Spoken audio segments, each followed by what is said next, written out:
अब देखिए, ग्रहों से संबंधित अलग अलग टाइप के प्रश्न पेपर में पूछे जाते हैं। जैसे आकार के अनुसार ग्रहों का अवरोही क्रम, सबसे बड़ा, उससे छोटा, उससे छोटा, उससे छोटा, या द्रव्यमान के अनुसार ग्रहों का अवरोही क्रम, ये क्वेश्चन पूछा जाता है।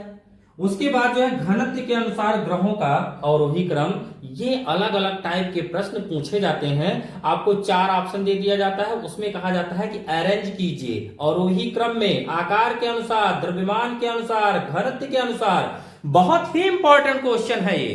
तो देखिए, आकार के अनुसार ग्रहों का जो अवरोही क्रम है, वो सबसे बड़ा ग्रह जो है वो बृहस्पति है। बृहस्पति आकार में सबसे बड़ा ग्रह है। अगर आपसे पूछा जाए कि ग्रहों में आकार के अनुसार सबसे बड़ा ग्रह कौन सा है, तो आपका बृहस्पति है। क्या है? बृहस्पति। वा से बड़ा, वा से आता है बृहस्पति। और पूछा जाए कि ग्रहों के आकार में दूसरे नंबर का सबसे बड़ा ग्रह कौन सा है, या दूसरा सबसे बड़ा ग्रह कौन सा है, तो वो आपका हो जाता है शनि। क्या हो जाता है बाबू? शनि हो जाता है। और तीसरा हो जाता है अरुण। क्या हो जाता है? तीसरा हो जाता है अरुण। अब याद कैसे करेंगे? इसको बनाते हैं 3 और 3 में जब ऐसे कर देते हैं तो ये हो जाता है अरुण। तो ऐसे याद कर लेंगे कि 3 नंबर पे अरुण आता है, छोटा आ जैसे बना होता है। उसके बाद चौथे नंबर पर होता है वरुण। अब क्वेश्चन में पूछा जाता है पेपर में कि आकार के अनुसार ग्रहों का चौथा सबसे बड़ा ग्रह कौन सा है, तो वो आपका है वरुण है। क्या है? वरुण है। और 5वां आपका पृथ्वी है, जो हम लोग रहते हैं। 5वां क्या है? पृथ्वी है। पृथ्वी किस नंबर पे है?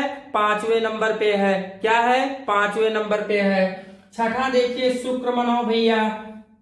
पृथ्वी के बाद शुक्र, और उसी के बाद 7वां जो है मंगल है, और 8वां जो है बुध है। क्या है? बुध है। तो पहले नंबर पर हो गया बृहस्पति, तीसरे नंबर पर हो गया शनि, तीसरे नंबर पर हो गया अरुण, चौथे नंबर पर हो गया वरुण, 5वें नंबर पे हो गया पृथ्वी अपना, और 6वें नंबर पे हो गया शुक्र, 7वां हो गया मंगल, 8वां हो गया बुध। ये ग्रह आकार के अनुसार है। आगे देखिए, कह रहा द्रव्यमान के अनुसार ग्रहों का अवरोही क्रम। किसका द्रव्यमान सबसे ज्यादा है? तो द्रव्यमान भी बृहस्पति का सबसे ज्यादा है, ये सबसे बड़ा है भैया। दूसरे नंबर पर भी शनि है, और तीसरे नंबर पर यहाँ अरुण नहीं है, तीसरे नंबर पर यहाँ वरुण आ जाता है। क्या आ जाता है? वरुण आ जाता है। जब हम द्रव्यमान की बात करेंगे, वेट की बात करेंगे, वजन की बात करेंगे, तो अरुण जो है वो चौथे नंबर पर चला जाएगा, और 5वां पृथ्वी अपना बना रहेगा, जो आकार के अनुसार 5वां है, और द्रव्यमान के अनुसार भी 5वीं है। छठा आपका शुक्र हो जाएगा, 7वां मंगल हो जाएगा, और 8वां बुध हो जाएगा। अब आपको यही चीज ध्यान रखना है कि अगर आकार के अनुसार पूछा जाए तो बृहस्पति हो गया, शनि हो गया, अरुण हो गया, वरुण हो गया, पृथ्वी हो गया, शुक्र हो गया, मंगल हो गया, बुध हो गया। अब अगर द्रव्यमान के अनुसार देखा जाए तो केवल अरुण व वरुण का स्थान चेंज करना है। अरुण चौथे नंबर पर चला जाएगा, वरुण तीसरे नंबर पर चला जाएगा, और जैसे के तैसे ही रहेंगे, आकार के अनुसार द्रव्यमान भी हो जाएगा। चलिए आगे देखते हैं। कह रहा है घनत्व के अनुसार ग्रहों का अवरोही क्रम। घनत्व के अनुसार ग्रहों का अवरोही क्रम, तो घनत्व भी बृहस्पति का सबसे ज्यादा है, ये सबसे बड़ा भी है, और सबसे ज्यादा द्रव्यमान वाला ग्रह है, और ये घनत्व भी सबसे ज्यादा है।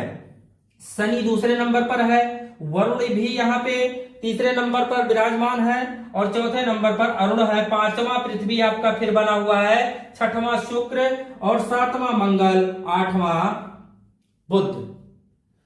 ऐसे पेपर में पूछे जाते हैं। अब पूछ लिया जाता है कि निम्न में से तीसरा सबसे बड़ा ग्रह कौन सा है आकार के अनुसार। अब 4 ऑप्शन आपको दे दिया जाएगा। बृहस्पति दिया जाएगा, अरुण दे दिया जाएगा, शनि दे दिया जाएगा, वरुण दे दिया जाएगा। तो तीसरा आकार के अनुसार क्या है? वरुण है। वरुण जो है आकार में तीसरा सबसे बड़ा ग्रह है। उसके बाद जो है द्रव्यमान में अरुण चौथे नंबर पर, और घनत्व में अरुण चौथे नंबर पर, क्योंकि द्रव्यमान और घनत्व में तीसरा स्थान वरुण का है। तो ऐसे ही प्रश्न पूछे जाते हैं पेपर में, अरेंज करने के लिए आते हैं यूपीपीसीएस में, यूपीएससी में, स्टेट लेवल के जितने भी सारे पीसीएस होते हैं उसमें अरेंज करने के लिए आते हैं। ऐसे दे दिया जाएगा, कहेंगे आकार के अनुसार ग्रहों को अरेंज कीजिए, पहले नंबर पर कौन है, दूसरे नंबर पर कौन है, तीसरे नंबर पर कौन है और चौथे नंबर पर कौन है, आपको दे दिया जाएगा। अब जैसे मान लीजिए कि यहां पे दे दिया गया, यहां पे दे दिया जाएगा वरुण, अरुण, बृहस्पति और यहां पे दे दिया जाएगा शुक्र। अब इसको आकार के अनुसार अरेंज करना है तो सबसे पहले क्या आएगा, बृहस्पति आएगा, दूसरे नंबर पर क्या आएगा, दूसरे नंबर पर अरुण आ जाएगा, तीसरे नंबर पे वरुण आ जाएगा, चौथे नंबर पे शुक्र आ जाएगा बाद में, आकार के अनुसार। और अगर इसे द्रव्यमान के अनुसार तो यहां पे वरुण जो है ये दूसरा हो जाएगा, ये तीसरा हो जाएगा, ये चौथा हो जाएगा। समझे कि नहीं? तो इसको केवल समझना है, बहुत ज्यादा हार्ड नहीं है, लेकिन प्रश्न हमेशा पूछा जाता है। अब आगे देखिए, दूरी के अनुसार ग्रहों का आरोही क्रम, मतलब किस ग्रह की दूरी सबसे ज्यादा है और किस ग्रह की सबसे कम है, इस चीज को देखना है, इससे संबंधित प्रश्न पूछे जाते हैं। तो दूरी के अनुसार ग्रहों का आरोही क्रम, तो सूर्य के सबसे निकट आप जानते हैं कौन सा ग्रह है, बुध ग्रह है। और बुध 88 दिनों में सूर्य का चक्कर लगा के बैठ जाता है, आराम करने लगता है। ये अपना परिक्रमण काल कितने दिनों में पूरा करता है, 88 दिनों में, और बुध सूर्य के सबसे निकट है। और दूसरा जो ग्रह है वो शुक्र है, क्या है, शुक्र है। शुक्र 225 दिनों में बाबू अपनी परिक्रमा पूरी करता है सूर्य की।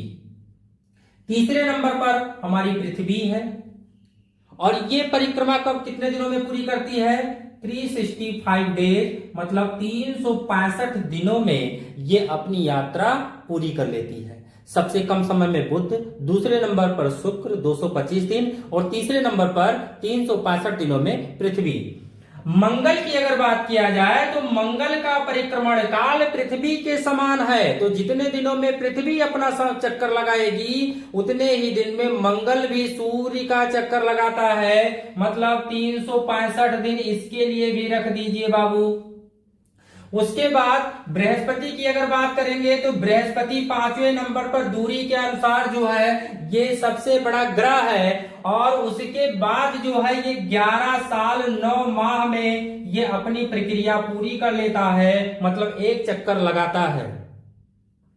उसके बाद देखिए शनि जो है ये 29 साल 5 महीने में अपनी परिक्रमा पूरी करता है सूर्य की। वरुण जो है ये आपकी 84 दिनों में पूरा करता है, और साथियों वरुण जो है ये 165 वर्ष में अपनी परिक्रमा पूरी करता है, एक चक्कर लगाता है 165 साल में सूर्य की। तो दूरी के अनुसार ग्रहों का जो आरोही क्रम होगा वो बुध होगा, शुक्र होगा, पृथ्वी होगा, मंगल होगा, बृहस्पति होगा, शनि होगा, अरुण होगा व वरुण होगा। अब प्रश्न पूछा जाता है कि दूरी के अनुसार चौथा सबसे बड़ा ग्रह कौन सा है, तो मंगल। पांचवा कौन सा है, बृहस्पति। छठवां कौन सा है, शनि। सातवां अरुण, आठवां वरुण है। चलिए अब परिक्रमण काल, किसका परिक्रमण काल सबसे ज्यादा है और किसका सबसे कम है, तो अभी हमने बताया कि बुध का सबसे ज्यादा है, दूसरे नंबर पर शुक्र आता है, तीसरे नंबर पर पृथ्वी आती है, चौथे नंबर पर मंगल आता है। जबकि मंगल का परिक्रमण काल पृथ्वी के परिक्रमण काल के समान है, 365 दिनों में मंगल भी चक्कर लगाता है सूर्य का। पांचवें नंबर पर बाबू क्या है, आपका बृहस्पति है, और छठवें नंबर पर आपका शनि है, सातवें पर वरुण है, अरुण है, और आठवें पर आपका वरुण है। 165 वर्ष में सूर्य की परिक्रमा पूरी करता है।